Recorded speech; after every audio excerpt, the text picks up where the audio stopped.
नमस्कार प्यारी दोस्त, मैं राहुल पालीवाल आप सभी का स्वागत करता हूं आपके अपने परिवार रोजगार वेतन में। उम्मीद है आप सभी स्वस्थ मस्त और बहुत अच्छे होंगे।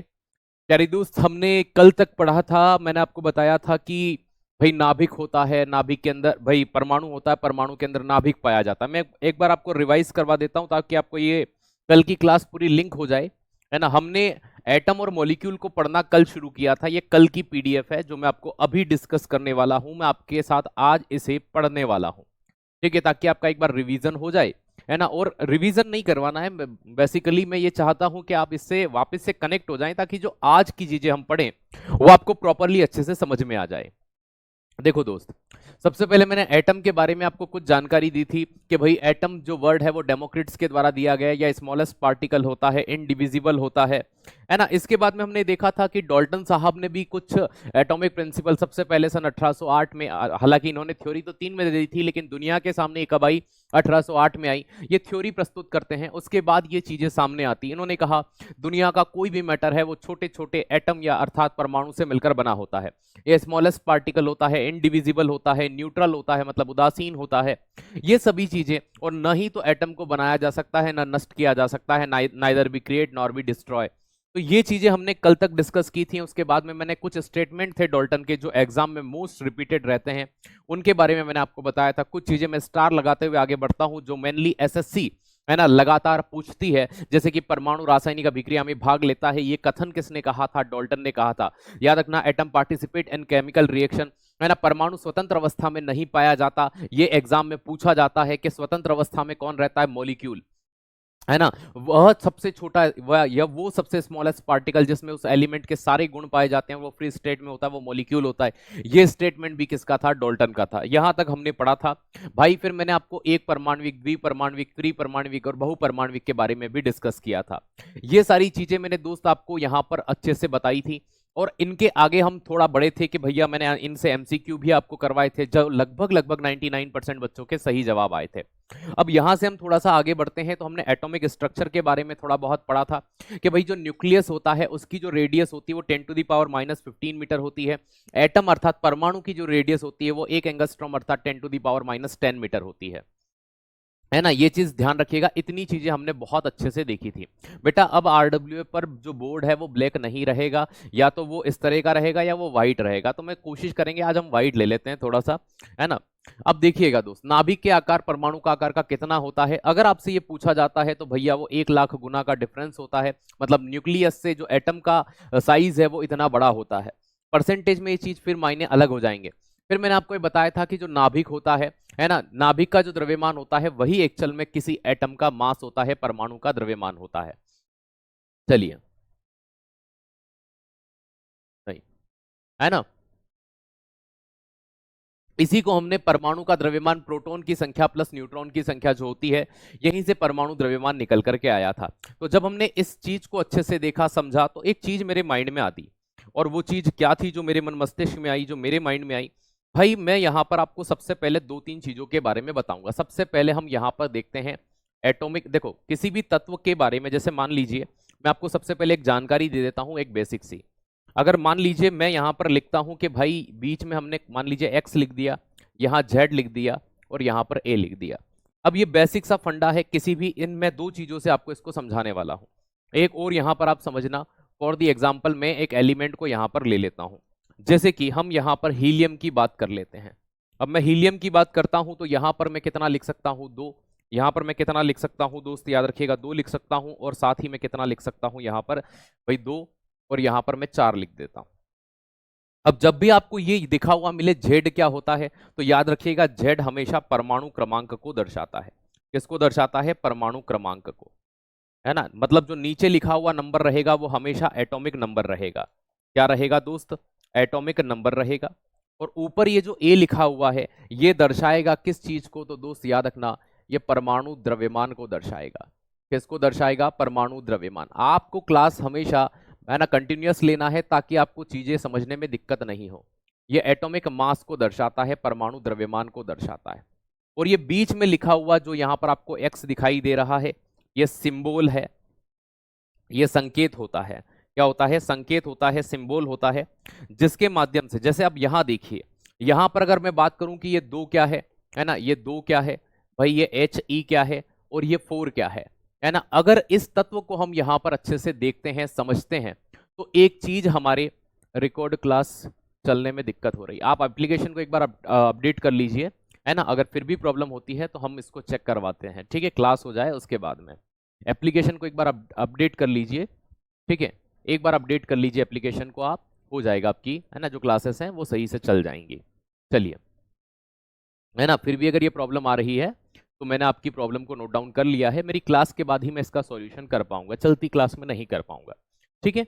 चलिए, अब ये जो 2 यहां लिखा हुआ है, ये क्या होता है, एटॉमिक नंबर होता है। क्या होता है, एटॉमिक नंबर है, अर्थात परमाणु क्रमांक है। क्या है, परमाणु क्रमांक है। और ये जो ऊपर नंबर लिखा हुआ है, ये इसका क्या होता है, ये इसका एटॉमिक मास है ना। हिंदी में हम इसे परमाणु द्रव्यमान कहते हैं। तो ये परमाणु का द्रव्यमान है दोस्त, ठीक है, ये परमाणु का क्या है, द्रव्यमान है। अब अगर मैं आपको यहां पर एक चीज समझाना चाहता हूं कि ये क्या है, तो ये रिप्रेजेंट करता है उस तत्व को जो यह है, हीलियम। तो ये He जो होता है, ये हीलियम का सिंबल होता है, संकेत होता है। इस तरह से हम तत्वों को लिखते हैं, समझते हैं दोस्त। याद रखिएगा बेटा, बोर्ड ब्लैक नहीं होगा, ठीक है, नहीं होगा, है ना। या तो वो ये रहेगा, या जो अपना कल वाला बोर्ड था वो रहेगा, इन दोनों में से ही एक रहेगा, ठीक है। अब जब आपने इतनी चीज को नोटिस किया तो माइंड में आता है, सर ये एटॉमिक नंबर कहां से आया। फिर माइंड में आता है कि एटॉमिक मास कहां से आया। ये 2 चीजें पता चल जाएगी तो फिर आपको मैं ये समझाने की कोशिश करूंगा।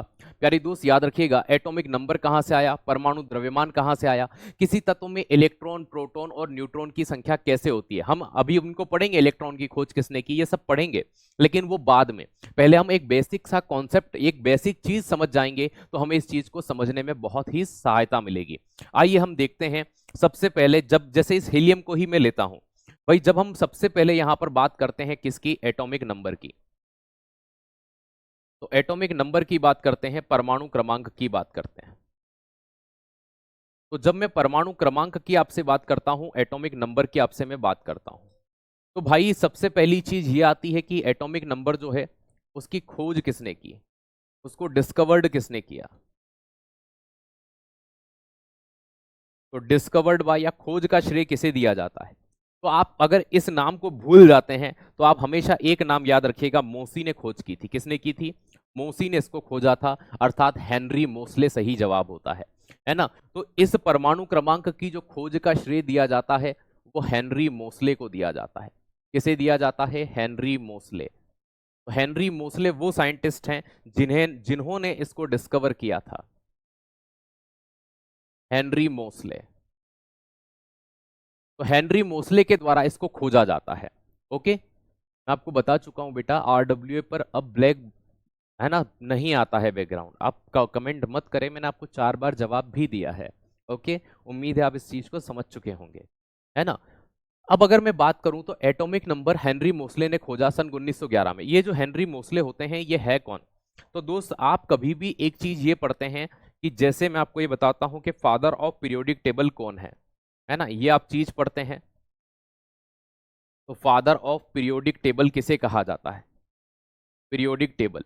तो दोस्त याद रखना, आवर्त सारणी का जनक कौन है ना, आवर्त सारणी के जनक कौन है, पिता कौन है। तो आवर्त सारणी के जनक के रूप में हम किसे जानते हैं, तो याद रखना हम मेंडलीव को जानते हैं।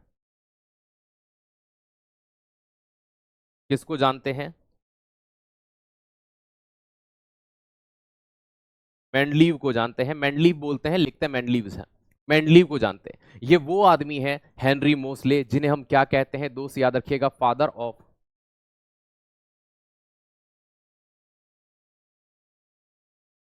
Modern periodic table.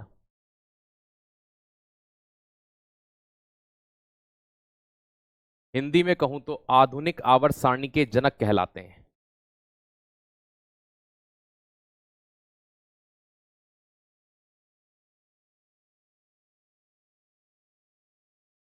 तो आधुनिक आवर्त सारणी के जो पिता कहलाते हैं, जनक कहलाते हैं, वो कौन है?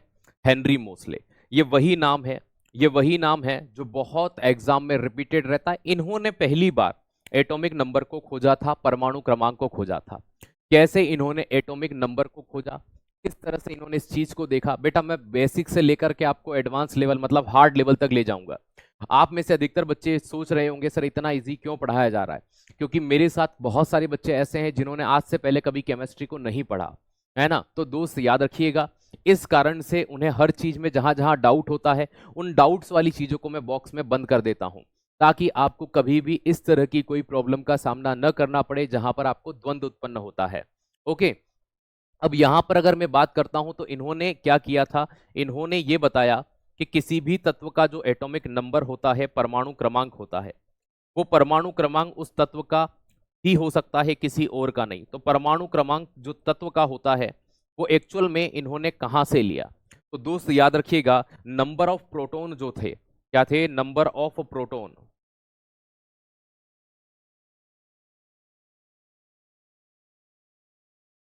प्रोटॉन की संख्या ही क्या बनी?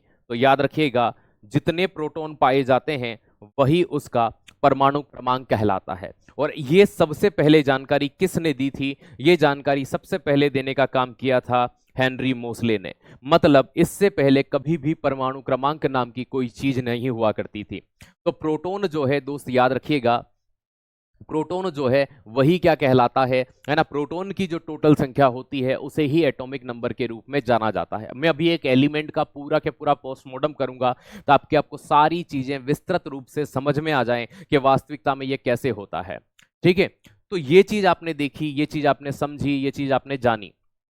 अगर आपने परमाणु क्रमांक को समझा, अब आता है परमाणु द्रव्यमान, एटॉमिक मास। देखो मैंने हालांकि परमाणु द्रव्यमान आपको पिछली कक्षा में बताया था कि प्रोटॉन की संख्या और न्यूट्रॉन की जो संख्या होती है, इन संख्या के योग को ही क्या कहा जाता है? परमाणु का द्रव्यमान कहा जाता है। क्या कहा जाता है? परमाणु का द्रव्यमान कहा जाता है।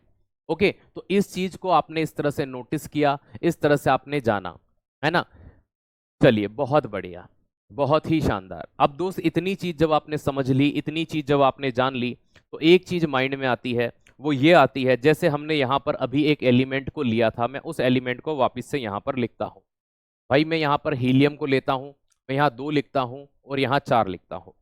अब इस तत्व के बारे में अगर मैं सबसे पहला बिंदु अगर आपको बताना चाहूं कि भैया इसका एटॉमिक नंबर क्या है, तो नीचे जो नंबर लिखा होता है आप सभी जानते हैं वही उसका परमाणु क्रमांक होता है प्यारे।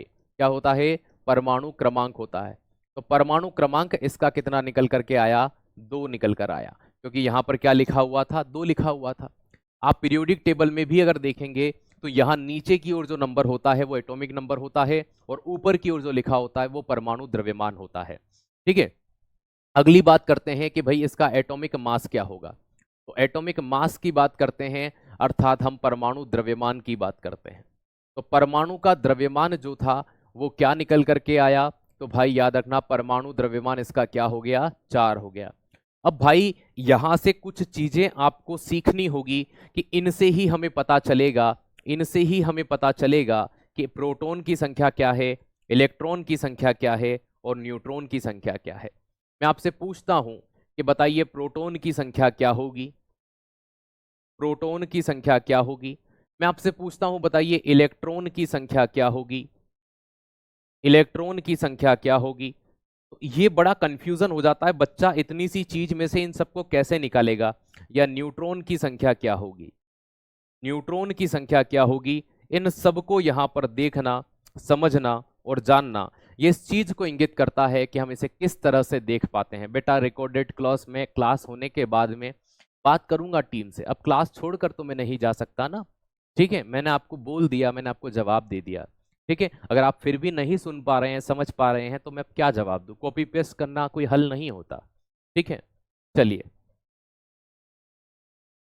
है ना।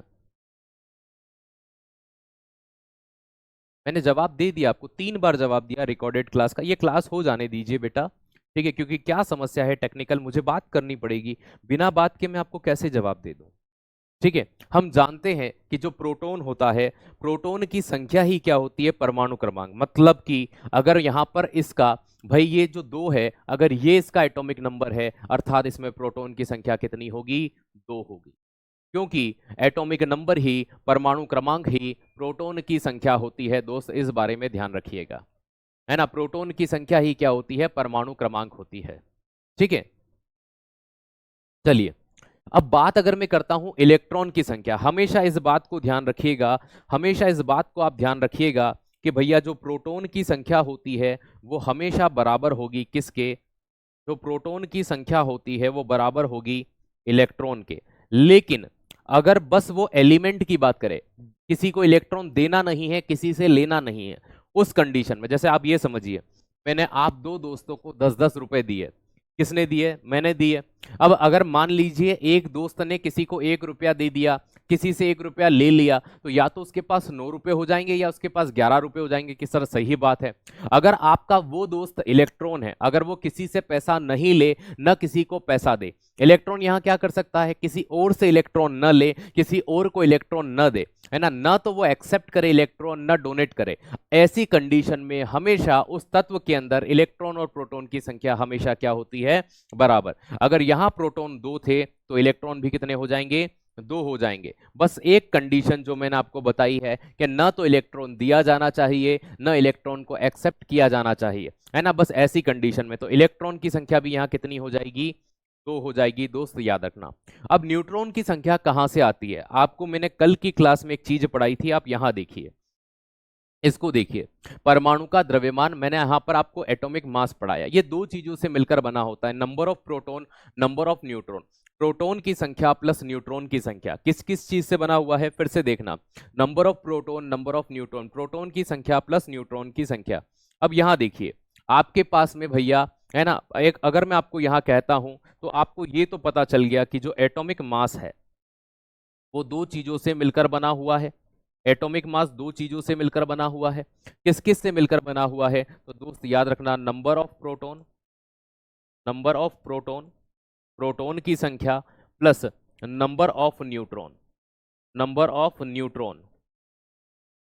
अब आपके पास में यहां 2 चीजें हैं, आपके पास एटॉमिक मास है इसका कैसा रहा है, 4, क्या है, 4, बराबर नंबर ऑफ प्रोटॉन आपको पता है कितना है, 2, और आपको क्या निकालना है, न्यूट्रॉन निकालना है। अब आप खुद ही समझदार हैं कि इधर प्लस की चीज है, इधर आएगी तो काय की हो जाएगी, माइनस की हो जाएगी, और माइनस की हो जाएगी तो ये कितना निकलेगा भाई, 4 में से 2 जाएगा तो 2। अगर आप इतना लंबा चौड़ा नहीं करना चाहते तो इसमें से इसको सीधा यहां पर माइनस कर दीजिए, है ना, ये आपका एटॉमिक नंबर है, ये द्रव्यमान है। अगर इसको इसमें से सीधा माइनस करोगे तो न्यूट्रॉन की संख्या आपको पता चल जाएगी। दोस्त अब मैं आपसे एक प्रश्न यहां पर पूछूंगा, उसका जवाब आप देंगे। एक प्रश्न मैं आपसे पूछूंगा, उसका जवाब अब आप देंगे। दोस्त याद रखिएगा, उसका जवाब अब आप देंगे, इस चीज को ध्यान रखिए। मैं आपसे पूछने वाला हूं एक एलिमेंट के बारे में, जिसके बारे में विस्तृत जानकारी अब आप प्रदान करेंगे, मैं नहीं। मैं एक एलिमेंट के बारे में यहां पर लिखूंगा और उसके बारे में आप बताएंगे, है ना, इससे मुझे पता चल जाएगा कि आप ये निकालना सीख चुके हैं। मैं यहाँ पर Na लिखता हूँ, सोडियम, यहाँ पर मैंने 11 लिखा और यहाँ पर मैंने 23 लिखा। अब सारी जानकारियां आप मुझे फिलअप करके बताएंगे कि कौन क्या होगा।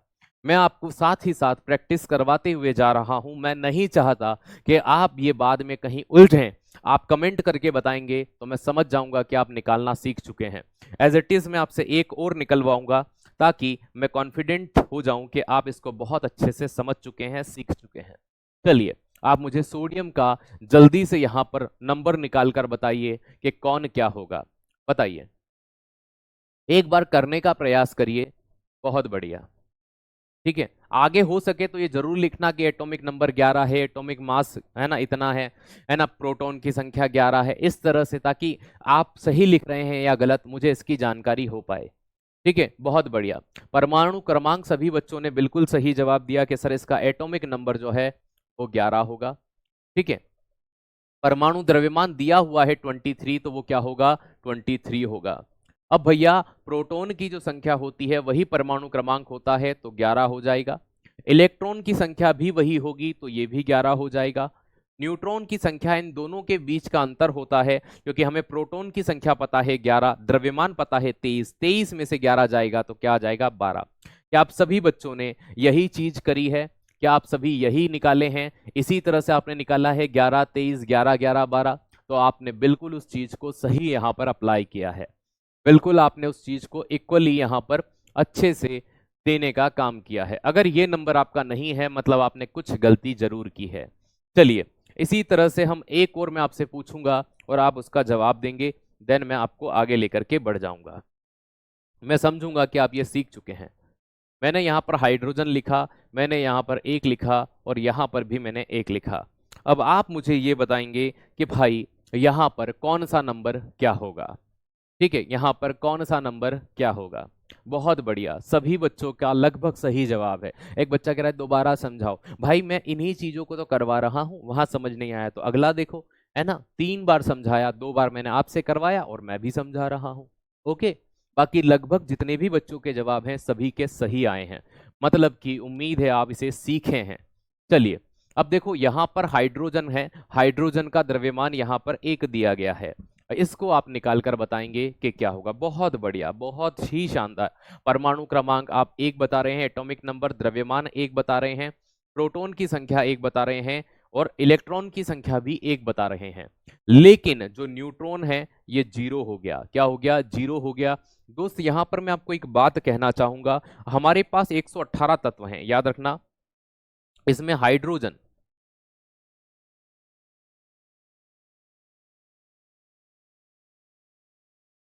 एकमात्र तत्व है,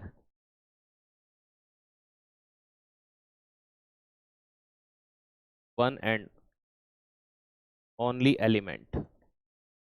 हाइड्रोजन ऐसा एकमात्र तत्व है, याद रखना, जिसमें जो न्यूट्रॉन की संख्या होती है, जो न्यूट्रॉन होते हैं वो क्या होता है? 0।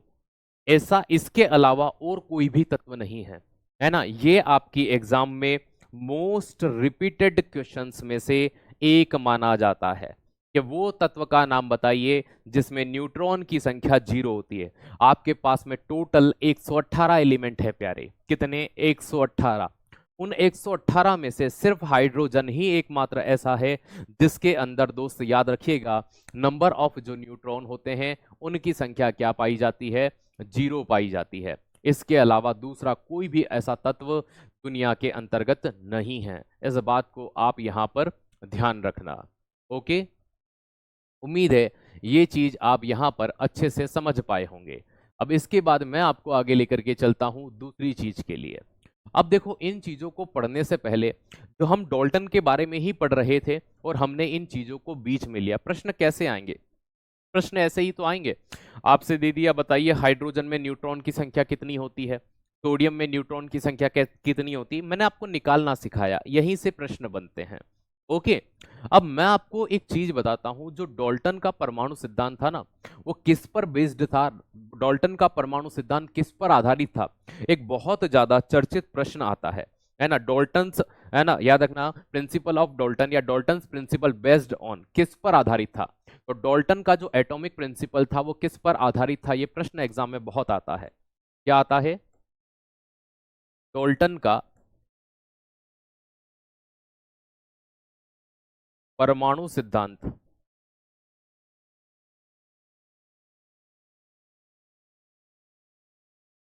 ठीक है, डॉल्टन का जो परमाणु सिद्धांत था वो किस पर आधारित था? याद रखना, आपका आंसर बनेगा रासायनिक संयोजन।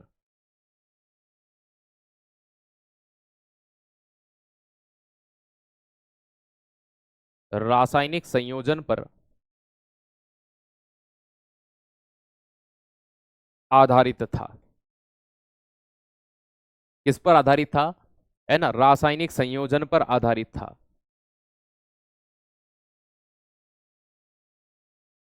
डॉल्टन्स एटॉमिक प्रिंसिपल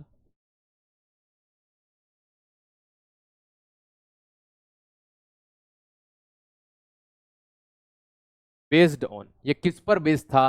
तो केमिकल कंपोजिशन, है ना। रासायनिक संयोजन को क्या कहा जाता है इंग्लिश में? Chemical composition. ये रेलवे और एसएससी के फेवरेट प्रश्नों में से एक है। ये रेलवे और एसएससी के फेवरेट प्रश्न में से एक। यहां से प्रश्न कैसा बनता है, यहां से प्रश्न ये बनता है कि डाल्टन ने जो प्रिंसिपल दिया था, एटॉमिक प्रिंसिपल, वो किस पर बेस्ड था, तो वो रासायनिक संयोजन पर आधारित था। सर ये केमिकल कंपोजिशन या रासायनिक संयोजन क्या होता है? देखो, ये दो वैज्ञानिकों ने कुछ सिद्धांत दिए थे डाल्टन से पहले, जिनमें से एक का नाम लेवाइसियर, जिन्हें फादर ऑफ केमिस्ट्री कहा जाता है, एंटनी लेवाइसियर जिन्हें हम कहते हैं, और एक व्यक्ति थे जोसेफ प्राउस्ट। कौन थे? Joseph Proust. इन दोनों ने दो नियम दिए थे जो केमिस्ट्री के अंदर बहुत ज्यादा पूछे जाते हैं, बहुत ज्यादा मान्यता प्राप्त हैं। तो ये जो केमिकल संयोजन होता है, रासायनिक संयोजन, ये एक्चुअल में है क्या? आइए मैं आपको बताता हूं। रासायनिक संयोजन, रासायनिक संयोजन का मतलब किसी चीज के जुड़ने के लिए क्या प्रमुखता होती है ना, उसे ही इंग्लिश में केमिकल कंपोजिशन कहा जाता है। तो केमिकल कंपोजिशन जो था, केमिकल कंपोजिशन जो था, उसके लिए मुख्य रूप से दो लॉ होते हैं। तो याद रखना, दो नियम हैं इसके। कितने नियम हैं? दो नियम। ठीक है, तो दो लॉ हैं जिनके आधार पर रासायनिक संयोजन का नियम काम करता है। क्या करता है? रासायनिक संयोजन का नियम इस पर काम करता है। ठीक है, इनसे कैसा क्वेश्चन पूछेगा, मैं क्वेश्चन बताकर ही आंसर बता रहा हूं। इसे कहते हैं, ठीक है, कि क्लास में सुनना नहीं है, बस कॉपी पेस्ट करना। यहां से कैसे प्रश्न बनेगा, जबकि मैंने 10 बार तो यही बता दिया, स्टार लगाकर बता दिया कि भाई प्रश्न ये पूछते हैं डाल्टन का परमाणु सिद्धांत किस पर आधारित है, तो उस किस पर आधारित है का आंसर क्या बनेगा? रासायनिक संयोजन। अब फिर भी ये पूछते हो कैसा प्रश्न बनेगा, बेटा हर जगह से प्रश्न कैसा बनेगा ये चीज हम बताते हुए चलते हैं। थोड़ा सा क्लास पर ध्यान रखेंगे तो चीजें अच्छे से समझ में आ जाएगी। ओके, आ गई बात समझ में आपको? चलिए, पहला नियम, पहला नियम, और फिर उसके बाद में मैं आपको दूसरा नियम बताऊंगा। ठीक है, पहला नियम जो था वो एंटनी लेवाइसियर का था, लॉ ऑफ कंजर्वेशन ऑफ मास, द्रव्यमान संरक्षण का नियम।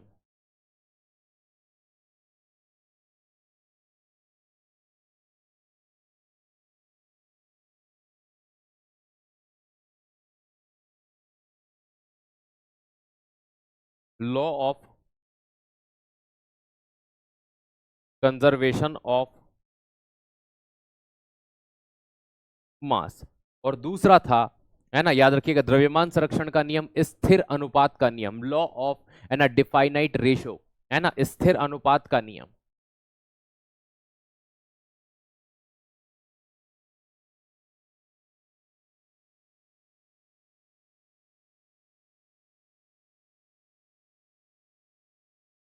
लॉ ऑफ,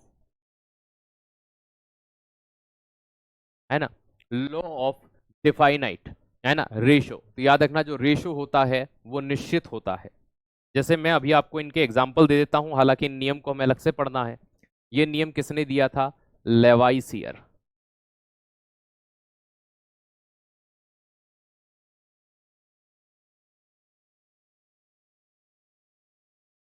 एंटनी लेवाइसियर, या फिर जोसेफ प्राउस्ट ने स्थिर अनुपात का नियम दिया था।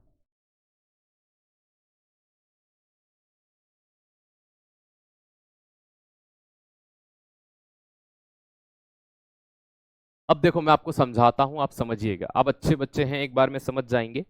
द्रव्यमान संरक्षण का नियम क्या होता है, जैसे आप ये समझिए, आप 1 लीटर दूध में अगर 1 लीटर पानी मिलाते हैं तो बताइए टोटल क्वांटिटी में कोई डिफरेंस आएगा?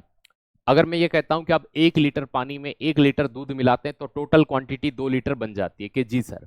इसी तरह से, है ना, लेवाइसियर जो थे उन्होंने ये कहा था कि जब आप केमिकल रिएक्शन करके तत्वों को मिलाते हैं तो ऐसा नहीं होगा, जो क्वांटिटी में आप तत्व लेंगे उसी क्वांटिटी में आपका प्रोडक्ट बनेगा। कि सर मतलब समझ नहीं आया। जैसे मान लीजिए आपने हाइड्रोजन और ऑक्सीजन की क्रिया कराई, आपने 2 मॉलिक्यूल हाइड्रोजन के और 1 ऑक्सीजन का लिया, तो इनका जो द्रव्यमान बनेगा वो 18 ही बनेगा, क्योंकि हाइड्रोजन का द्रव्यमान 1 होता है और ऑक्सीजन का द्रव्यमान 16 होता है। आपने किसका भाई, हाइड्रोजन कितने लिए? 2 लिए, तो 2 उसका हो गया और 16 उसका हो गया। जैसे कि 1 लीटर दूध में 1 लीटर पानी को मिलाया गया। 1 लीटर दूध में क्या मिलाया गया? 1 लीटर पानी को मिलाया गया। तो वो चीज जो आप यहां पर नोटिस करते हैं, वो यहां पर देखते हैं, वो इसी तरह से सामने आती है। तो स्थिर अनुपात का जो नियम है वो जोसेफ प्राउस्ट के द्वारा दिया जाता है। किसके द्वारा दिया जाता है? जोसेफ प्राउस्ट के द्वारा स्थिर अनुपात के नियम को दिया जाता है, और इसी नियम से ये सारी चीजें हम यहां पर इजीली सरलतम रूप में देखते हैं। उम्मीद है ये चीज आपको यहां पर अच्छे से समझ में आई होगी।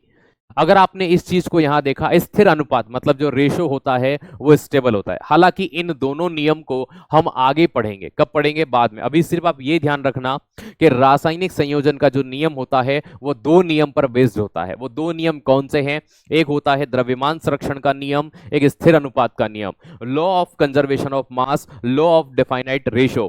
अगर मैं आपसे यहां ये कहता हूं, मैं आपको ये बताना चाहता हूं कि लेवाइसियर और जोसेफ प्राउस्ट ने जो नियम दिए वो बिल्कुल ही कैसे थे? तो भाई बेसिक नियम थे। लेकिन इन दोनों नियम को ध्यान में रख करके डाल्टन ने अपना एटॉमिक प्रिंसिपल बनाया, परमाणु सिद्धांत बनाया, और इसी को कहा जाता है केमिकल कंपोजिशन, रासायनिक संयोजन का नियम।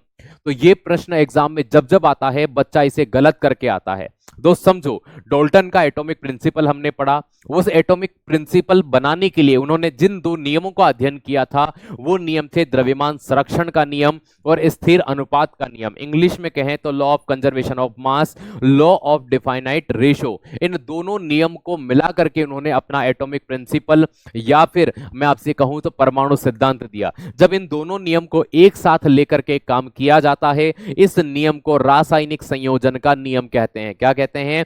है ना, याद रखिएगा, केमिकल कंपोजिशन, केमिकल कंपोजिशन का नियम कहा जाता है।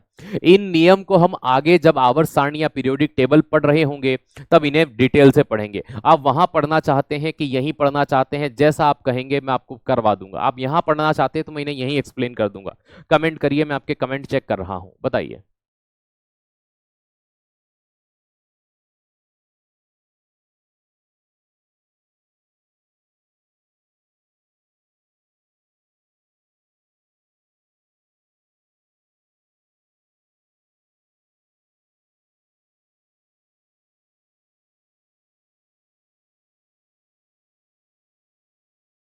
चलिए मैं यही पढ़ा देता हूं, बाद में फिर क्या, अभी आपको डाउट हो रहा है, हम यही पढ़ लेते हैं। कहाँ रख दिया मैंने पेन? हाँ ये रहा। है ना, हम द्रव्यमान संरक्षण का नियम ले लेते हैं, नंबर 1। आप यही पढ़ लीजिए ताकि आपको समझ में आ जाए।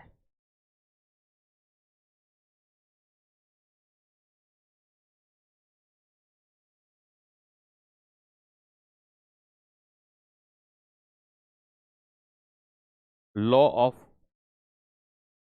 कंजर्वेशन ऑफ मास।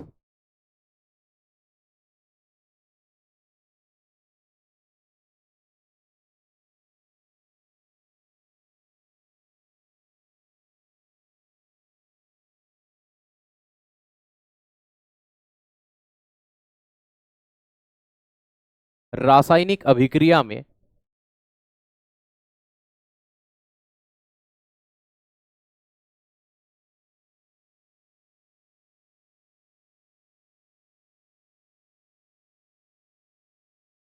अभिकारक एवं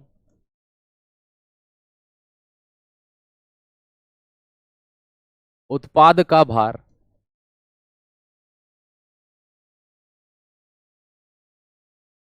एक समान होता है। मैं अभी इसको पूरा समझाऊंगा तो आपको समझ में आएगा ये अभिकारक क्या होते हैं और उत्पाद क्या होता है। इन chemical reaction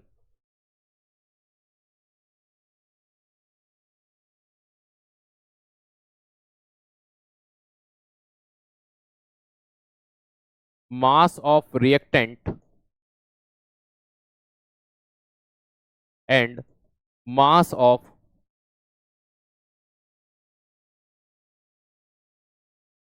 product are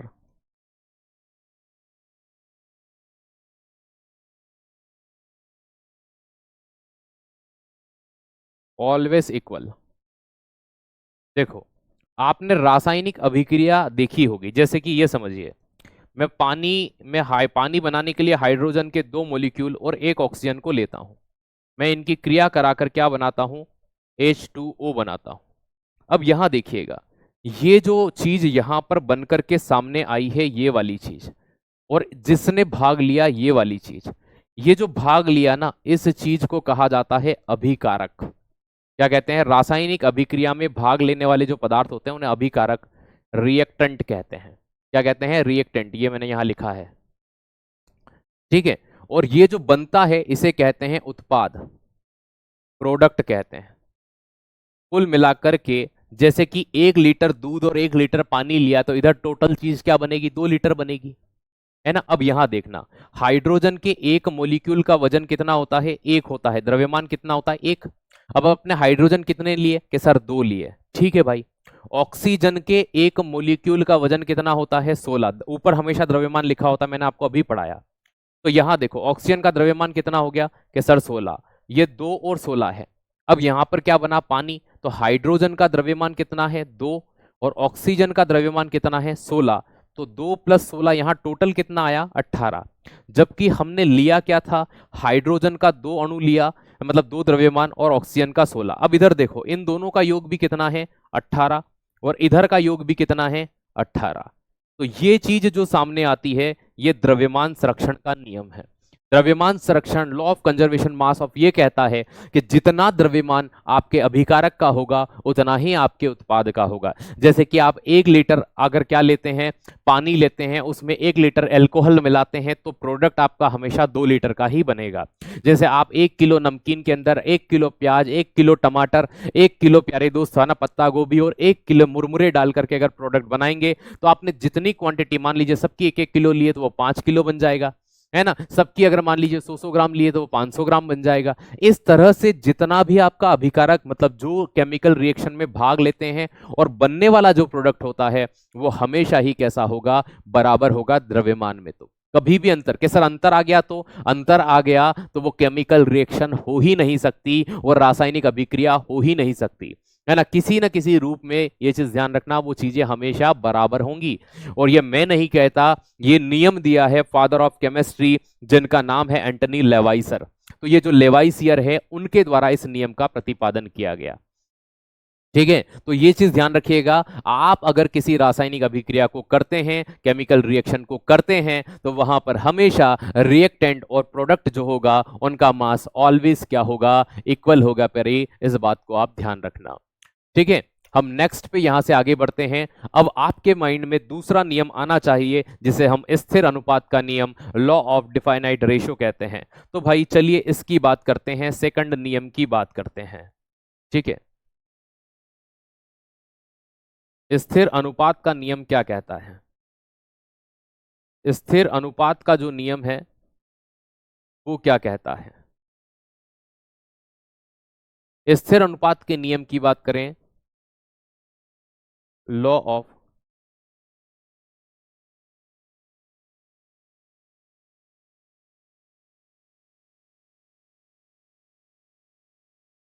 law of definite ratio, इनमें वैसे बहुत ज्यादा अंतर होता नहीं है, ठीक है।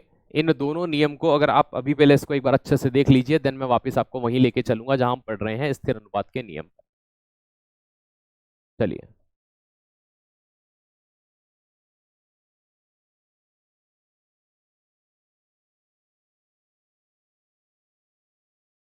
गुड, बहुत बढ़िया, शानदार। वो क्या होगी बेटा, ऐसा हो ही नहीं सकता ना, ऐसा पॉसिबल ही नहीं है, ऐसा पॉसिबल ही नहीं है। वो बच्चा कह रहा है कि सर अगर मान लीजिए ऐसा हो जाए कि इधर वजन अलग है और इधर अलग आ जाए, ऐसा पॉसिबल ही नहीं है। अगर आप 1 लीटर पानी के अंदर 1 लीटर अल्कोहल मिला रहे हो और आप अपने दोस्त के पास बोलते हो यार 1 लीटर में 1 लीटर अल्कोहल मिलाया, ये तो आधा लीटर ही बना, दोस्त समझ जाएगा तुम झूठ बोल रहे हो। बात समझ में आई, दोस्त समझ जाएगा तुम झूठ बोल रहे हो। आप दुकानदार को कहते हो भैया हमने 1 लीटर दूध में 1 लीटर पानी मिलाकर चाय बनाई, भैया ये तो पॉसिबल ही नहीं है। कि वो आप बोल रहे हो आधा लीटर की चाय बनी, या तो वो उबल करके उड़ गया, तो पूरा एक्सप्लेन करो, तो ऐसा पॉसिबल नहीं हो सकता, ये है ही नहीं। भाई ये केमिकल रिएक्शन का ये रूल है, ये नियम है, केमिकल रिएक्शन ही नहीं हो सकती, ऐसा है तो पॉसिबल ही नहीं हो सकता, ठीक है। तो दोस्त याद रखना ये चीज है। अब देखो स्थिर अनुपात का नियम ये होता है कि किसी भी जो यौगिक होता है, रासायनिक अभिक्रिया में बने उत्पाद का एक निश्चित अनुपात होता है। तो याद रखना, रासायनिक अभिक्रिया,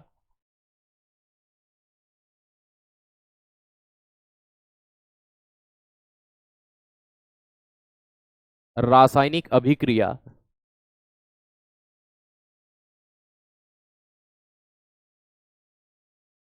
में भाग लेने वाले तत्व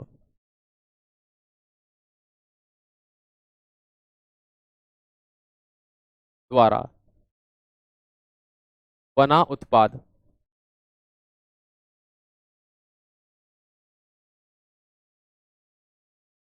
उत्पाद का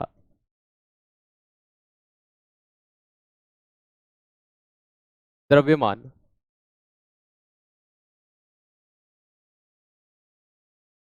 निश्चित अनुपात में होता है।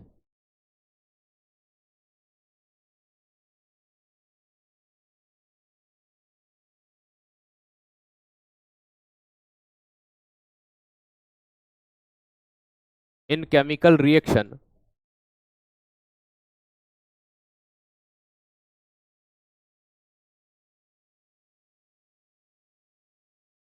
mass of product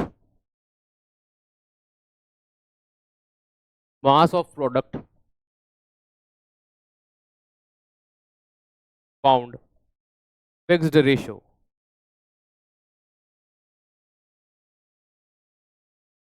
देखो आपको मैं समझाता हूं,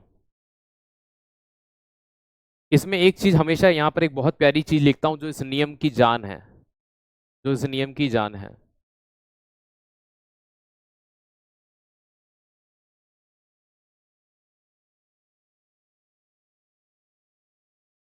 किसी भी प्रकार से बनाने पर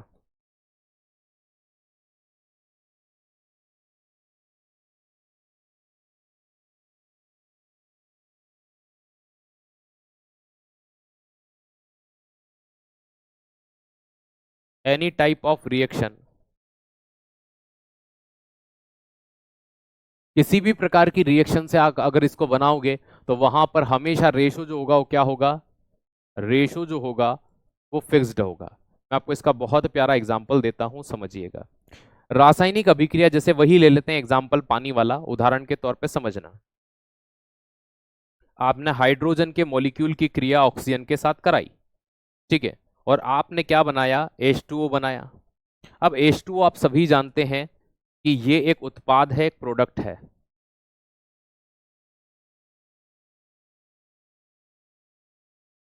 है ना। और भैया ये अभिकारक है क्योंकि इन्होंने रासायनिक अभिक्रिया में भाग लिया है।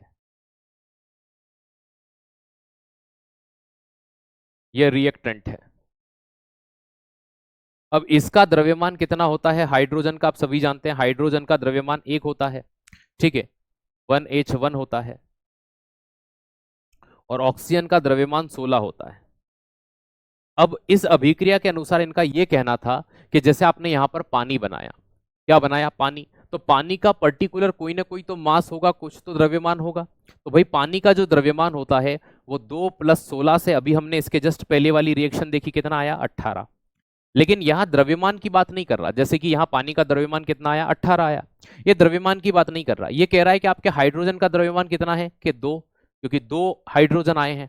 और ऑक्सीजन का द्रव्यमान कितना है, तो यहां हाइड्रोजन और ऑक्सीजन के द्रव्यमान का जो अनुपात आएगा वो 2:16 आएगा। और इसको भी काटोगे तो यहाँ 1:8 आएगा, कितना आएगा, 1:8 आएगा।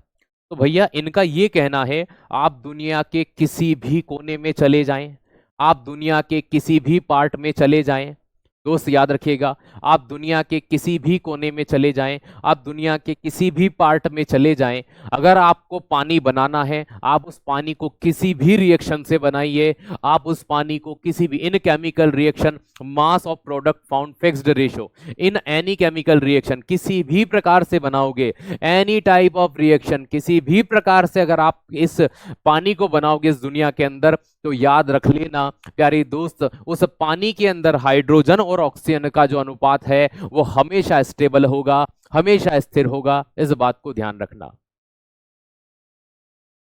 ओके, हमेशा स्टेबल होगा, कभी भी डिफरेंस नहीं होगा। 1:8 था, है और रहेगा, 1:8 था, है और रहेगा, ऑलवेज स्टेबल रहेगा दोस्त, इस बारे में ध्यान रखना, कभी भी ये चीज वहां पर बदल नहीं सकती। दुनिया के किसी भी कोने में चले जाएं, अगर आप पानी बना रहे हैं तो पानी के अंदर हाइड्रोजन और ऑक्सीजन के जो द्रव्यमान का रेशो होगा, याद रखिएगा, ये रेशो ऑफ क्या है, ये रेशो ऑफ मास है, ये कभी भी नहीं बदल सकता, इसे ही स्थिर अनुपात का नियम, ये द्रव्यमान का क्या है, याद रखिएगा, ये द्रव्यमान का अनुपात है। किसी भी कोने में चले जाएं, अगर आपको पानी बनाना है तो आपको हाइड्रोजन और ऑक्सीजन के द्रव्यमान का अनुपात जो लेना होगा वो क्या लेना होगा, है ना, 1:8 लेना होगा, इसका डबल 2 16 हो जाएगा। तो 1:8 लेने पर ही आप इस चीज को बना सकते हैं, अदरवाइज आप नहीं बना सकते। ये बेसिक से वो कॉन्सेप्ट हैं जो स्कूल लाइफ में हम पढ़ते हैं, लेकिन हमसे इनमें गलतियां होती। किसी की भी बात कर लो बेटा, इसकी नहीं है, इसका एक एग्जांपल और दे देता हूं। सर सिर्फ पानी ही क्यों लिया?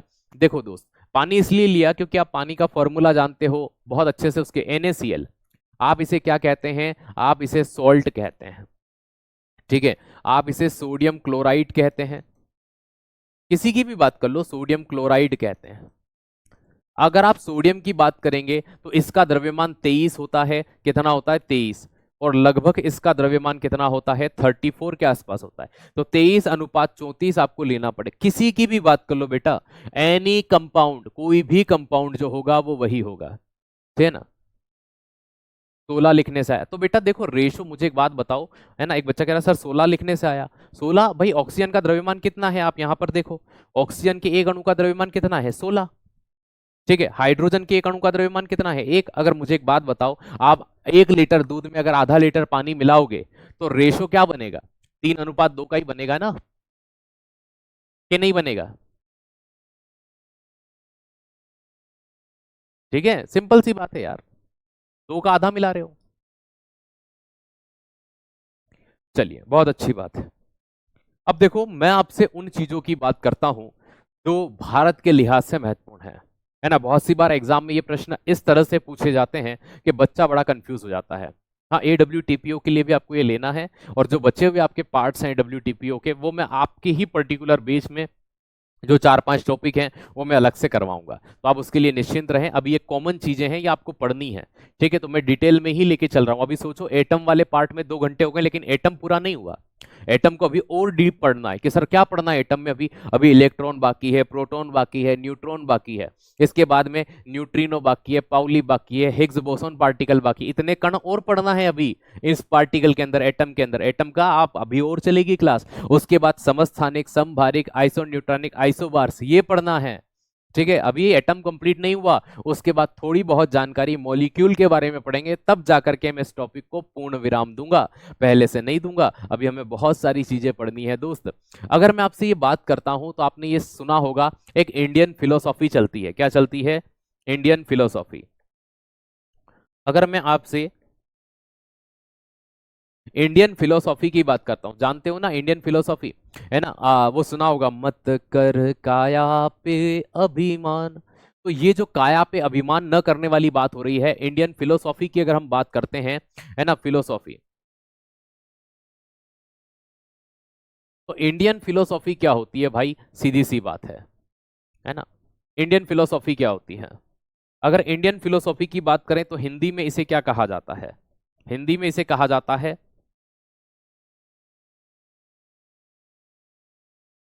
ठीक है, हिंदी में इसे क्या कहते हैं? भारतीय दार्शनिक, ठीक है, या भारतीय दर्शन कह लीजिए, भारतीय दर्शन कह लीजिए, ठीक है। ये दिखेगा नहीं आपको।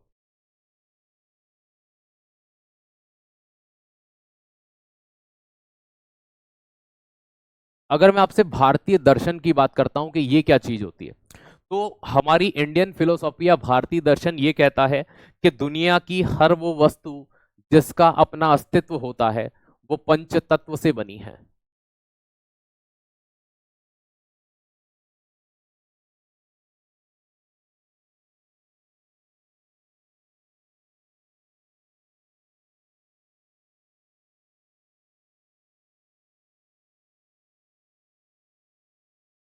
5 मैटर फॉर्म्ड लाइफ। पंच तत्व से निर्माण हुआ है। 5 ऐसे मैटर हैं, पदार्थ हैं, तत्व हैं, जिनसे कोई चीज बनी हुई है, ठीक है। आपने सुना होगा हम पंच तत्व के बने हैं, पंच तत्वों में विलीन हो जाएंगे। अब अगर मैं आपको उन पंच तत्वों के बारे में जानकारी देता हूं तो वो पंच तत्व कौन से हो सकते हैं, तो याद रखो, उन पंच तत्वों के बारे में हम यहाँ पर अच्छे से समझने वाले हैं, देखने वाले हैं। तो भाई 1, 2, 3, 4 और 5। आइए इन पांचों को एक एक करके हम यहाँ पर देखते हैं कि ये कौन से होते हैं। नंबर 1 पर सबसे पहले जिसकी बात की जाती है वो होता है जल, है ना, वाटर। कि भैया आप एक तो किससे बने हो? पानी से बने हो। दूसरा, ये कहा जाता है कि आप वायु से बने हो, एयर से बने हो, है ना, वायु से बने हो, एयर से बने हो। मुझे समझ नहीं आता कि जब मैं 4 बार बोल चुका हूँ रिकॉर्डेड क्लास का कि मैं इसके बाद बात करूंगा टीम टेक्निकल टीम से, रिकॉर्डेड नहीं चल रही है, नहीं चल रही है, नहीं चल रही है। अब वो कहते हैं ना कि भाई क्या किया जाए, अब मुझे बताइए, शायद या तो ये सुनते नहीं हैं या ये इनके पास है नहीं। ठीक है, मैं 4 से 5 बार से अधिक जवाब दे चुका हूँ। ठीक है, वायु हो गया। तीसरी बात करते हैं, फोर्थ नंबर पर बात करेंगे और फिफ्थ नंबर पर बात करेंगे। एक तो हमने जल अर्थात वाटर देखा, एक होती है अग्नि जिसे हम फायर कहते हैं। ठीक है, तो भैया अग्नि जिसे हम क्या कहते हैं, फायर, एक आग। ये पंच तत्वों में अगली चीज क्या आती है, फायर आती है। ये बेसिक से प्रश्न भी मैंने एग्जाम के अंदर देख लिए, बताइए इनमें से पंच तत्वों में कौन नहीं आता है, इस तरह से पूछ लिया जाता है। एक वायु आती है और एक आता है आकाश। तो वायु और आकाश को इन्होंने अलग अलग काउंट किया है, स्काई। और एक सबसे महत्वपूर्ण चीज जिसके ऊपर हम खड़े होते हैं, पृथ्वी, भूमि अर्थात मृदा। ठीक है, तो याद रखिएगा, पृथ्वी, भूमि, या पृथ्वी ही लिख लीजिए सीधा सा, अर्थ। तो ये 5 तत्वों से मिलकर के क्या बना हुआ है, हमारा शरीर बना हुआ है। ये इंडियन फिलोसॉफी कहती है, ये भारतीय दर्शन कहता है। अब जब हम भारतीय दर्शन की बात करते ही हैं तो एक चीज बड़ी फेमस सामने आती है। दुनिया के सबसे पहले साइंटिस्ट कह सकते हैं हम, दुनिया के पहले व्यक्ति कह सकते हैं हम, जिनका नाम था महर्षि कणाद। क्या नाम था, महर्षि कणाद।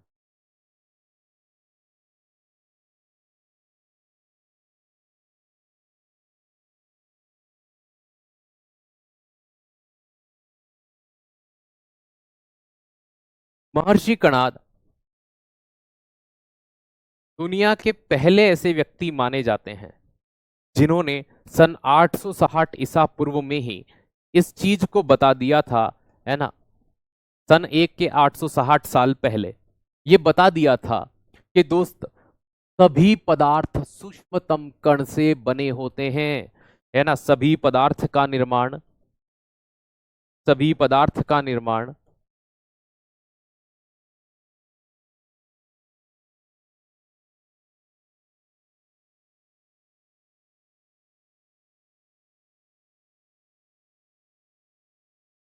सूक्ष्मतम कण से होता है।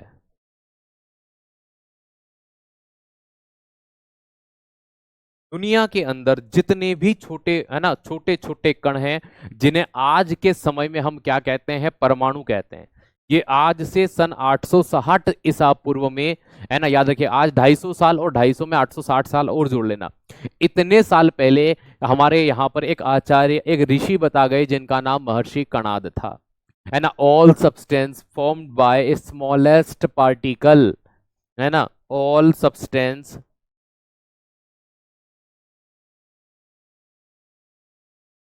या मैटर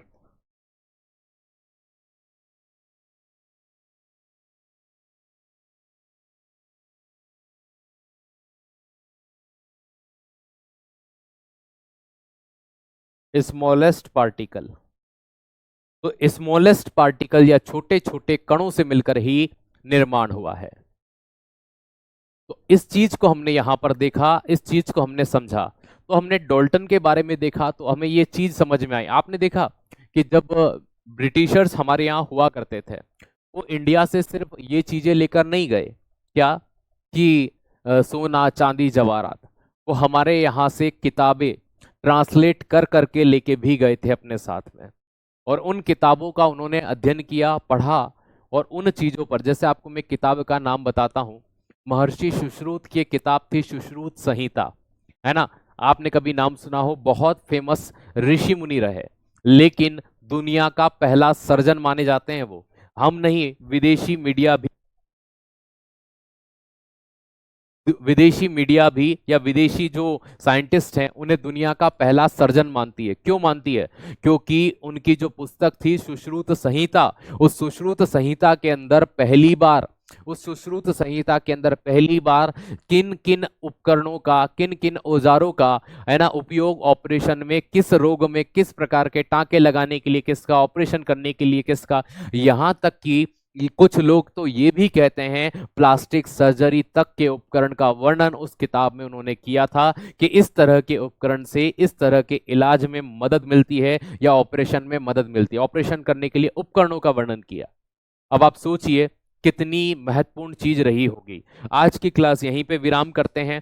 कल हम मूल कण पढ़ेंगे। क्या पढ़ेंगे? Fundamental particle. सर मूल कण क्या होते हैं? मूल कण वे होते हैं जिनसे मिलकर के परमाणु का निर्माण हुआ है, एटम का निर्माण हुआ है। मतलब ये दो प्रकार के होते हैं। मतलब हम कल प्रोटॉन के बारे में, इलेक्ट्रॉन के बारे में, न्यूट्रॉन, कल तो शायद शनिवार है ना, सैटरडे है। हाँ तो कल आपकी क्लास नहीं होगी, अब परसों होगी। अब मैं दोस्त आपको एक चीज, वो बुक कहाँ है? वो है आज भी हमारे पास है, लेकिन हम लोगों ने पढ़ा नहीं। हम आजकल इंडिया के जो थोड़े से बुद्धिजीवी बच्चे हो गए हैं, हम हमारी किताबें जो होती है हम उन्हें क्या बोलते हैं कि भाई ये तो मिथक किताबें हैं, किसी ने ऐसे ही लिख दी हैं। लेकिन भारतीय किताबों के अंदर बहुत नॉलेज है, बहुत ज्ञान है। आप किसी को भी पढ़ें, वेद को पढ़ें, है ना, हमें इन चीजों से दूर रखा जाता है। हमें वेस्टर्न किताबों की ओर अग्रसर किया गया और हमारी खुद की किताबें है ना हमने कभी अच्छे से पढ़ी नहीं। Thank you so much. हाँ आपकी रिकॉर्डेड क्लास के बारे में मैं बात करूंगा। आज फ्राइडे है ना, याद रखिएगा। कल फ्राइडे, कल क्लास होगी फिर आपकी। कल फ्राइडे है, कल क्लास होगी, कल क्लास होगी, कल क्लास होगी, कल क्लास होगी, कल क्लास होगी। ठीक है, मैं बात करता हूँ आपकी। कल फ्राइडे है, कल बात करेंगे। ठीक है, कल क्लास लेंगे। Thank you so much. कल फ्राइडे है, मुझे आज फ्राइडे का ध्यान रह गया। थैंक यू सो मच, धन्यवाद।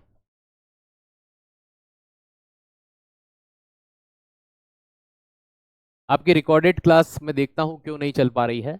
ठीक है।